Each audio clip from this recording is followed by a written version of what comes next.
जब make in India कहते हैं तो मेक फॉर इंडिया भी है, क्योंकि 125 करोड़ का देश है, इतना बड़ा मार्केट है। लेकिन हम चाहते हैं कि वो फुल प्रूफ कैसे बने, आसान कैसे हो और सामान्य मानवी के लिए वो इजीली एक्सेसिबल कैसे हो। ये अगर व्यवस्थाएं देने में हम सफल होते हैं, और मैं मानता हूं कि हमारे देश का नौजवान हमारी अपनी समस्याओं को, यहां किसी ने कहा कि मैं अगर उस देश को उसकी समस्याओं को समझूंगा, शायद तिवारी ने कहा, मैं अपनी समस्याओं को समझूंगा तब जाकर के मुझे रास्ते खोजने का सूझेगा। और ये जितना हमारा बढ़ेगा, देश के विकास के लिए बहुत संभावना है। उन संभावनाओं को लेकर के छोटी छोटी आवश्यकताओं से लेकर के बड़ी बड़ी, और स्टार्टअप का मतलब ये तो नहीं है कि हर किसी के पास $1 बिलियन का काम हो रहा है और 2000 लोग काम करें, जरूरी नहीं है। 5 लोगों को भी अगर मैं रोजगार देता हूं तो मेरा स्टार्टअप मेरे देश को आगे बढ़ा रहा है।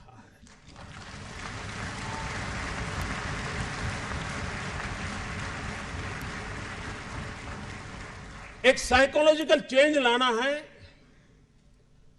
कि यूथ के दिमाग में जॉब सीकर की मानसिकता से उसको बाहर लाना है, वो जॉब क्रिएटर बने।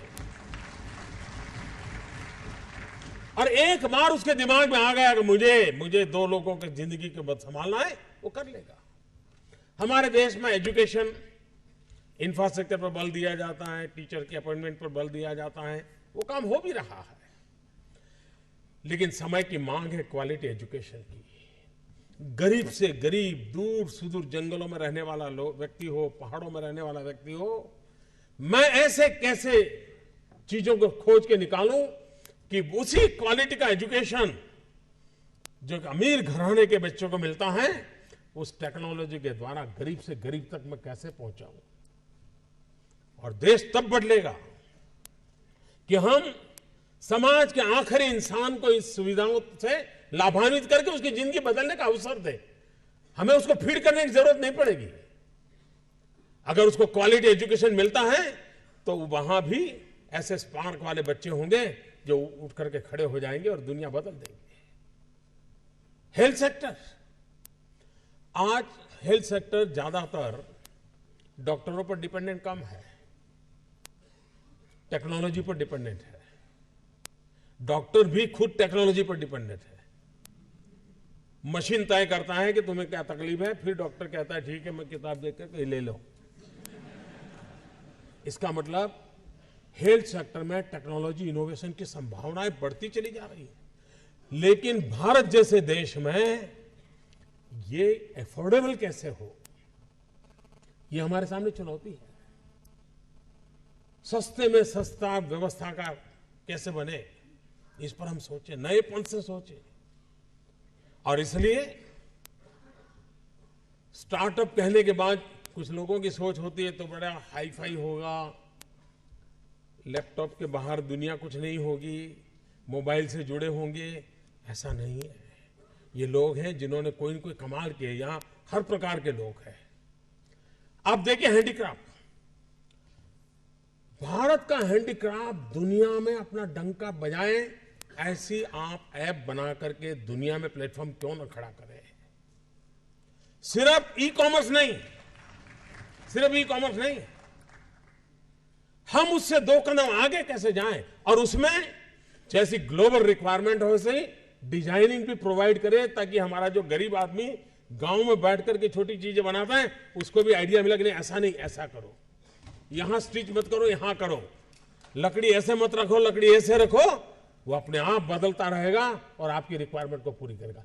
इसके लिए जो कनेक्टिविटी चाहिए, ये बड़ी रिक्वायरमेंट है। और ये काम आप नौजवानों के दिमाग से हो सकता है।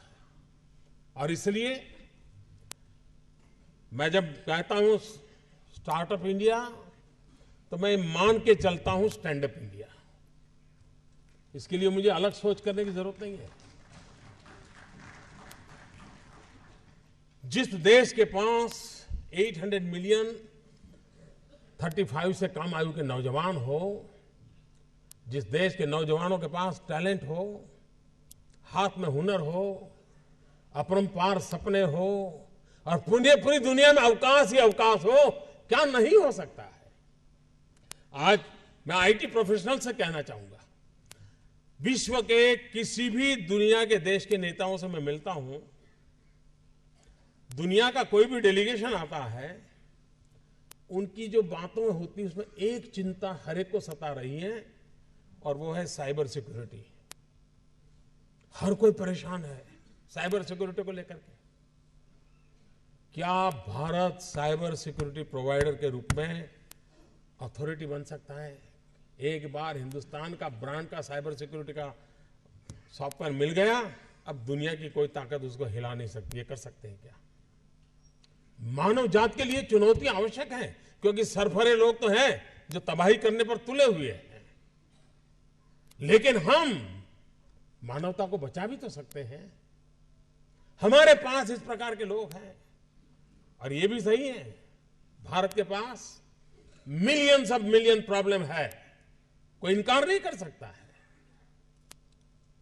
लेकिन एट द सेम टाइम मुझे इस बात का भरोसा भी है कि बिलियंस ऑफ बिलियन माइंड भी है। अगर मिलियन प्रॉब्लम है तो बिलियन माइंड भी तो हमारे देश में है।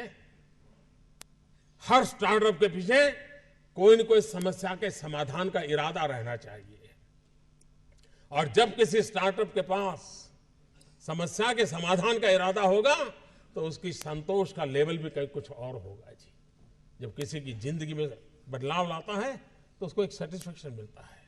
और इसलिए मैं वो कुछ करके दिखाऊं जिसमें मैं जॉब क्रिएटर बनूं, मैं वो कुछ करके दिखाऊं कि जिसके कारण किसी की जिंदगी में मैं काम आऊं, मैं वो कुछ करके दिखाऊं कि मेरे देश को एक कदम आगे ले जाने में मेरा भी कोई योगदान हो।